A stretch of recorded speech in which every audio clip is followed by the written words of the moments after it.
Hi students, welcome back to our channel. അപ്പോൾ നമ്മുടെ economics say exam നടക്കാൻ പോകുന്നത് ഈ മാസം 19-ാം തീയതിയാണ്. എല്ലാവർക്കും അറിയാലോ അല്ലേ?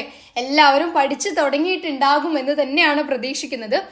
അപ്പോൾ ഇനിയും പഠിക്കാത്തവരുണ്ടെങ്കിൽ പെട്ടെന്ന് തന്നെ നിങ്ങൾ എന്ത് ചെയ്യുക, പഠിച്ചു തുടങ്ങുക. അല്ലെങ്കിൽ എന്താണ്, നമുക്ക് ഈ ഒരു എക്സാമിൽ ക്ലിയർ ചെയ്യാൻ കഴിഞ്ഞിട്ടില്ലെങ്കിൽ നമുക്കറിയാലോ അടുത്ത ഇയർ വരെ വെയിറ്റ് ചെയ്യേണ്ടി വരും. അപ്പം നമ്മുടെ ഒരു വർഷമാണ് അവിടെ വേസ്റ്റ് ആയി പോകുന്നത്. നമ്മളെ കൂടെയുള്ളവരൊക്കെ പഠിച്ചു പോകുമ്പോൾ നമ്മൾ ഈ ഒരു വർഷം എന്താണ് കളയേണ്ടി വരും, വെറുതെ കളയേണ്ടി വരും. അപ്പോൾ അതെന്താണ് ഒരു ബുദ്ധിമുട്ടാണ്, നമ്മുടെ ഫ്യൂച്ചറിലൊക്കെ അത് ഇഷ്യൂ ആണ് കേട്ടോ.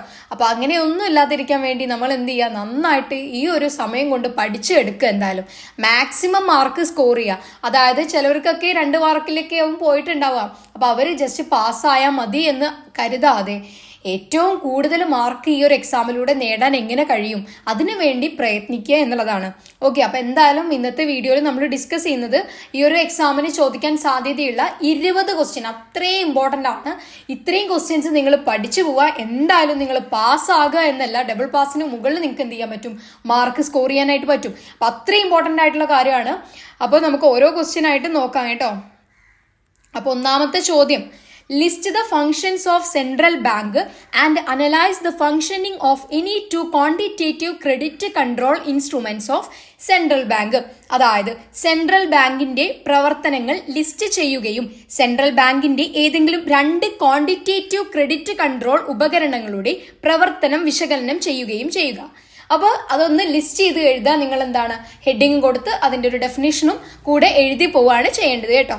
അപ്പോൾ എളുപ്പമാണല്ലോ ഈ ഒരു ക്വസ്റ്റ്യൻ. ഓക്കെ, അത്രയും ഇമ്പോർട്ടൻ്റ് ആണ്. രണ്ടാമത്തെ ക്വസ്റ്റ്യൻ നോക്കാം നമുക്ക്. Describe the methods of calculating national income. ദേശീയ വരുമാനം കണക്കാക്കുന്നതിനുള്ള രീതികൾ വിവരിക്കാനാണ് പറഞ്ഞിട്ടുള്ളത്. 3 എണ്ണമാണ് ഉള്ളത് അല്ലേ? അപ്പൊ അതും കൃത്യമായിട്ട് പഠിച്ചു പോവുക കേട്ടോ. ഓക്കെ, തേർഡ് ക്വസ്റ്റ്യൻ നോക്കാം. Mention the properties of indifference curve. അതായത് നിസ്സംഗത വക്രത്തിന്റെ സവിശേഷതകൾ പരാമർശിക്കാനാണ് പറഞ്ഞിട്ടുള്ളത്. ഓക്കെ, അപ്പൊ ഇവിടെ മിസ്സിനൊരു കാര്യം പറയാനുണ്ട്. അതായത് ഈ ഒരു 20 ക്വസ്റ്റ്യന്റെ ആൻസേഴ്സും ചിലപ്പോൾ ചിലരുടെ കയ്യിലൊന്നും ഉണ്ടായിരിക്കില്ല. അപ്പൊ അവർക്ക് ഇതൊക്കെ എവിടെ നോക്കി പഠിക്കണം എന്നുള്ള ഒരു കൺഫ്യൂഷൻ ഉണ്ടായിരിക്കും അല്ലെ? അപ്പൊ അങ്ങനെയുള്ളവർക്ക് മിസ് ഇവിടെ ഒരു നമ്പർ കൊടുക്കാം, ഒരു വാട്സ്ആപ്പ് നമ്പറാണ്. അതിലോട്ട് നിങ്ങൾക്ക് എന്ത് ചെയ്യാം, ടെക്സ്റ്റ് ചെയ്യാം. അതായത് ഈ ഒരു ക്വസ്റ്റ്യൻസിന്റെ PDF വേണം എന്ന് പറഞ്ഞുകൊണ്ട് മിസ്സിനെ ടെക്സ്റ്റ് ചെയ്യാം. ഓക്കെ, അപ്പൊ മിസ് അത് അയച്ചു തരാം. കാരണം അതിൽ എന്തുണ്ട്, ഇംഗ്ലീഷിലും മലയാളത്തിലും ഒക്കെയുള്ള ആൻസേഴ്സ് ഉണ്ട്. അത് മിസ് തന്നെ ക്രിയേറ്റ് ചെയ്തിട്ടുള്ള ഒരു PDF ആണ്. അപ്പോൾ നിങ്ങൾക്ക് എന്ത് ചെയ്യാം, അത് സെൻഡ് ചെയ്ത് തരാം. ഓക്കെ, അപ്പോൾ അത് നോക്കി നിങ്ങൾക്ക് പഠിക്കുകയും ചെയ്യാം. അപ്പോൾ ഇതിനൊരു ചെറിയ പേയ്മെന്റ് വരുന്നുണ്ട്, വളരെ ചെറുതാണ്. അപ്പോൾ നമ്മൾ ഇത്രയും ചെറിയൊരു പേയ്മെന്റ് ആക്കിയത് എല്ലാവർക്കും എന്ത് ചെയ്യാൻ പറ്റണം, ഇതൊന്ന് വാങ്ങാൻ പറ്റണം, ഇത് വാങ്ങി പഠിക്കാൻ പറ്റണം. അതുകൊണ്ട് തന്നെയാണ് വളരെ ചെറുതാണ്, എല്ലാവരെ കൊണ്ടും പറ്റുന്നതാണ്. അപ്പോൾ നിങ്ങൾക്ക് വേണ്ടവർക്ക് എന്ത് ചെയ്യാം, മിസ്സിന് ആ ഒരു നമ്പറിലോട്ട് മെസ്സേജ് അയച്ച് ഇതിന്റെ PDF ചോദിക്കാവുന്നതാണ് കേട്ടോ. അപ്പോൾ അല്ലാത്തവർക്ക് എന്ത് ചെയ്യാം, നിങ്ങൾക്ക് ബുക്കോ അല്ലെങ്കിൽ ഇതിന്റെ ആൻസേഴ്സോ കയ്യിലുണ്ടെങ്കിൽ അത് നോക്കി പഠിക്കുകയും ചെയ്യാം. ഓക്കെ, അപ്പോൾ നമുക്ക് 4th ക്വസ്റ്റ്യൻ നോക്കാം. Explain the components of government budget. അതായത് സർക്കാർ ബഡ്ജറ്റിന്റെ ഘടകങ്ങൾ വിശദീകരിക്കുക എന്നുള്ളതാണ് കേട്ടോ. ഇത് എളുപ്പമാണ്. ഓക്കെ, ആ ഒരു ബോക്സ് ഓർമ്മയുണ്ടോ, ഒരു ടേബിൾ പോലെ, ഒരു ഫ്ലോ ചാർട്ട് പോലെ ഉള്ളത്. ഓക്കെ, അതാണ് പഠിക്കേണ്ടത്. Okay, next define budget line. അതുപോലെ തന്നെ state the general equation of budget line and explain it. Also examine the nature of it slope. ഇവിടെ ഇക്വേഷനൊക്കെ നിർബന്ധമായിട്ടും എഴുതണം കേട്ടോ. ബഡ്ജറ്റ് ലൈൻ നിർവചിക്കുക, അതുപോലെ ബഡ്ജറ്റ് ലൈനിന്റെ പൊതുവായ സമവാക്യം മനസ്സിലാക്കി അത് വിശദീകരിക്കുക. അതിന്റെ ചെരിവിന്റെ സ്വഭാവവും പരിശോധിക്കാൻ പറഞ്ഞിട്ടുണ്ട്. ഓക്കെ, അപ്പൊ നമുക്ക് അടുത്ത ക്വസ്റ്റ്യൻ നോക്കാം. 6th ക്വസ്റ്റ്യൻ ആണ്. ഓക്കെ, അത് മിസ് പറഞ്ഞ നമ്പർ ഇവിടെ കൊടുത്തിട്ടുണ്ട് കേട്ടോ. ഓക്കെ, അപ്പൊ ഈ ഒരു നമ്പറിലോട്ട് മെസ്സേജ് ചെയ്യുക. ഇതിൽ കോള് അവൈലബിൾ അല്ല, അതുകൊണ്ട് തന്നെ നിങ്ങൾ എന്ത് ചെയ്യുക, മെസ്സേജ് ചെയ്യുക കേട്ടോ. ഓക്കെ, നെക്സ്റ്റ് ക്വസ്റ്റ്യൻ നോക്കാം. 6th ക്വസ്റ്റ്യൻ ആണ്. The exchange rate can be determined in 3 ways. What are they? Describe. അതായത് വിനിമയ നിരക്ക് 3 തരത്തിൽ നിർണ്ണയിക്കാവുന്നതാണ്. അവ എന്താണ് വിവരിക്കാനാണ് പറഞ്ഞിട്ടുള്ളത്. ഓക്കെ ആണല്ലോ. നെക്സ്റ്റ് ക്വസ്റ്റ്യൻ ഒരു പ്രോബ്ലം ആണ്. അതായത് QD = 400 - P. അതായത് 400 - P ആണ്. QS = 200 + P. അപ്പൊ ഇവിടെ എന്താണ് ചോദിക്കുന്നത്? Calculate equilibrium, price and quantity. ഒന്നാമത്തെ ചോദ്യം അതാണ്. അതായത് സന്തുലിത വിലയും അളവും കണക്കാക്കാനാണ്. രണ്ടാമതായിട്ട് പറയുന്നത് draw a diagram based on equilibrium, price and quantity. അതായത് സന്തുലിത വിലയും അളവും അടിസ്ഥാനമാക്കി ഒരു ഡയഗ്രാം വരയ്ക്കാനാണ്. ഓക്കെ ആണല്ലോ. Next complete the following table. ഇനി പറയുന്ന പട്ടിക പൂർത്തിയാക്കാനാണ് പറയുന്നത് കേട്ടോ. വളരെ ഇമ്പോർട്ടന്റ് ആണ്. അതായത് TFC എങ്ങനെ കാണും, TVC, TC, AFC, AVC, SAC, SMC. ഇവിടെ നമുക്ക് തന്നിട്ടുള്ളത് TC മാത്രമാണ്. ഓക്കെ, അപ്പൊ എങ്ങനെയാണ് TFC കാണുക എന്നുള്ളതൊക്കെ നിങ്ങൾ നോക്കി വെക്കുക കേട്ടോ. അപ്പോൾ ഈ ഒരു പ്രോബ്ലം വളരെ ഇമ്പോർട്ടന്റ് ആണ്. ഓക്കെ, നെക്സ്റ്റ് ക്വസ്റ്റ്യൻ ആണ് describe the features of money. അതായത് പണത്തിന്റെ സവിശേഷത അല്ലെങ്കിൽ എന്താണ് ധർമ്മങ്ങൾ എന്തൊക്കെയാണ് എന്നുള്ളതാണ് ക്വസ്റ്റ്യൻ. ഒരു 3 എണ്ണം ഉണ്ട്. അതല്ലെങ്കിൽ നിങ്ങൾ എന്താണ് പ്രൈമറി ഫംഗ്ഷനും സെക്കൻഡറി ഫംഗ്ഷൻ, കോണ്ടിജന്റ് ഫംഗ്ഷൻ നോക്കേണ്ട, അത് ഇമ്പോർട്ടന്റ് അല്ല. പ്രൈമറി ഫംഗ്ഷനും സെക്കൻഡറി ഫംഗ്ഷനും ഇമ്പോർട്ടന്റ് ആയിട്ട് തന്നെ നോക്കുക കേട്ടോ. ഓക്കെ, അടുത്ത ക്വസ്റ്റ്യൻ ആണ് distinguish between balance of payment BOP and balance of trade BOT. അതായത് ബാലൻസ് ഓഫ് പേയ്മെന്റും ബാലൻസ് ഓഫ് ട്രേഡും തമ്മിൽ വേർതിരിച്ച് എഴുതാനാണ്. ഓക്കെ ആണല്ലോ. നെക്സ്റ്റ് 11ാമത്തെ ക്വസ്റ്റ്യൻ ആണ് distinguish positive and normative economics. Positive normative സാമ്പത്തിക ശാസ്ത്രം വേർതിരിച്ച് എഴുതാനാണ് കേട്ടോ. Okay, next what is money multiplier, how will you determine its value.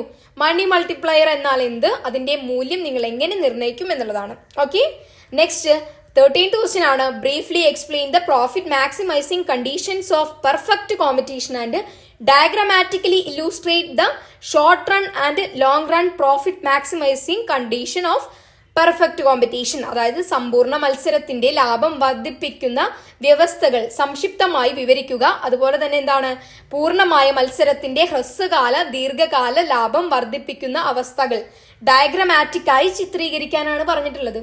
Okay ആണല്ലോ. അപ്പൊ നമുക്ക് നെക്സ്റ്റ് നോക്കാം. 14th ക്വസ്റ്റ്യൻ ആണ് write down the properties of PPCയുടെ സവിശേഷതകൾ എഴുതാനാണ്. ഓക്കെ, നെക്സ്റ്റ് 15th ക്വസ്റ്റ്യൻ ആണ് explain circular flow of income with diagram. വരുമാനത്തിന്റെ ചാക്രിക പ്രവാഹം ഗ്രാഫ് സഹിതം വിശദീകരിക്കാനാണ്. വളരെ ഇമ്പോർട്ടന്റ് ആണ് കേട്ടോ ഇതൊക്കെ. Okay, next 16th question prepare A brief account on the concept of paradox of thrift. അതായത് മിതവ്യയത്തിന്റെ വിരോധാഭാസം എന്ന ആശയത്തെക്കുറിച്ച് ഒരു ഹ്രസ്വ വിവരണം തയ്യാറാക്കാനാണ്. അതെന്താണ് എന്നുള്ളത് നിങ്ങളൊന്ന് മനസ്സിലാക്കി വെക്കുക. ഒരു 2 മാർക്ക് 3 മാർക്കിനൊക്കെ പ്രതീക്ഷിക്കാവുന്ന ഒരു ക്വസ്റ്റ്യൻ ആണ് കേട്ടോ. നെക്സ്റ്റ് ക്വസ്റ്റ്യൻ ആണ് compare micro and macro economics. Macro economics താരതമ്യം ചെയ്യാനാണ്. ഓക്കെ, ഇത് വളരെ എളുപ്പമാണ് അല്ലേ. Okay, next distinguish between the concept of money supply. അതായത് M1 M2 M3 M4 എന്നുള്ളതാണ് നമുക്ക് ഹിന്റ് തന്നിട്ടുള്ളത് കേട്ടോ. പണവിതരണം എന്ന ആശയം തമ്മിൽ വേർതിരിക്കാൻ നമുക്ക് ഹിന്റ് തന്നിട്ടുള്ളത് M1 മുതൽ M4 വരെ. അതെന്താണ് സംഭവം എന്നുള്ളത് നിങ്ങളൊന്ന് വിശദീകരിച്ച് എഴുതുക. ഓക്കെ, അപ്പോൾ ഇവിടെ നമ്പർ കൊടുത്തിട്ടുണ്ട്. ഇതിലേക്ക് നിങ്ങൾക്ക് എന്ത് ചെയ്യാം, ഇതിന്റെ ആൻസേഴ്സിനായിട്ട് വാട്സപ്പ് ചെയ്യാം കേട്ടോ. അപ്പോൾ മിസ് അത് അയച്ചു തരുന്നുണ്ട്. ഓക്കെ, നെക്സ്റ്റ് 19th ക്വസ്റ്റ്യൻ ആണ് from the following data calculate APC MPC MPS. ഇവിടെ നമുക്ക് തന്നിട്ടുള്ളത് എന്തൊക്കെയാണ്, കൺസെപ്ഷൻ എന്താണ്, ഇൻകം, ചേഞ്ച്ഡ് ഇൻകം തന്നിട്ടുണ്ട്, അതുപോലെ തന്നെ ചേഞ്ച്ഡ് കൺസെപ്ഷനും തന്നിട്ടുണ്ട്. ഓക്കെ, APC MPC അതുപോലെ MPS ആണ് നമുക്ക് കാണാനുള്ളത് കേട്ടോ. ഓക്കെ, നെക്സ്റ്റ് നോക്കാം നമുക്ക്. 20th ക്വസ്റ്റ്യൻ ആണ്, നമ്മൾ ലാസ്റ്റ് ക്വസ്റ്റ്യൻ ആണ്. What is price ceiling, what are the consequences of imposing price ceiling. അതായത് വിലപരിധി എന്താണ്, വിലപരിധി ഏർപ്പെടുത്തുന്നതിന്റെ അനന്തരഫലങ്ങൾ എന്തൊക്കെയാണ്. ഓക്കെ, അപ്പൊ ഇത്രയും കാര്യങ്ങളാണ്. ഇതിൽ നിങ്ങൾ എന്ത് ചെയ്യുക, ഈ ഒരു പ്രൈസ് സീലിംഗും അതുപോലെ തന്നെ ഫ്ലോർ പ്രൈസ് തറവിലയും എന്താണ് ആ ഒരു താരതമ്യം കൂടെ പഠിക്കണം കേട്ടോ. അപ്പൊ ഇത്രയാണ് നമുക്ക് എന്ത് ചെയ്യാനുള്ളത്, ഇമ്പോർട്ടന്റ് ആയിട്ട് നോക്കാനുള്ള കാര്യങ്ങൾ. അത്രയും ഇമ്പോർട്ടന്റ് ആണ് ഈ ഒരു 20 ക്വസ്റ്റ്യൻ. നിങ്ങൾ തീർച്ചയായിട്ടും പഠിച്ചു പോവുക. ഓക്കെ, അപ്പൊ എന്തായാലും നിങ്ങൾക്ക് എന്ത് ചെയ്യാൻ പറ്റും, ഡബിൾ പാസിന് മുകളിൽ സ്കോർ ചെയ്യാൻ ഉറപ്പായിട്ടും പറ്റുന്നതാണ്. ഓക്കെ, അപ്പോൾ ഇത്രയും ക്വസ്റ്റ്യൻസിന്റെ ആൻസേഴ്സ് നിങ്ങൾക്ക് വേണമെങ്കിൽ എന്ത് ചെയ്യാം, ഈ ഒരു നമ്പറിലോട്ട് ടെക്സ്റ്റ് ചെയ്യാവുന്നതാണ് കേട്ടോ. അപ്പൊ നമ്മൾ പറഞ്ഞതുപോലെ ചെറിയൊരു ഫീസ് അവിടെ വരുന്നുണ്ട്. അത് ആദ്യം തന്നെ പറയുന്നത് എന്താന്ന് വെച്ചാൽ സ്റ്റുഡൻസ് വെറുതെ മെസ്സേജ് അയച്ച് നമ്മളെ സമയം അവരെ സമയം കളയണ്ട അല്ലേ. അപ്പൊ അങ്ങനെ താല്പര്യമുള്ളവർ മെസ്സേജ് അയക്കുക. ഓക്കെ, അപ്പോൾ ഇത്രയും കാര്യങ്ങൾ കയ്യിലുള്ളവർ അത് വെച്ച് തീർച്ചയായിട്ടും പഠിച്ചു പോവുക.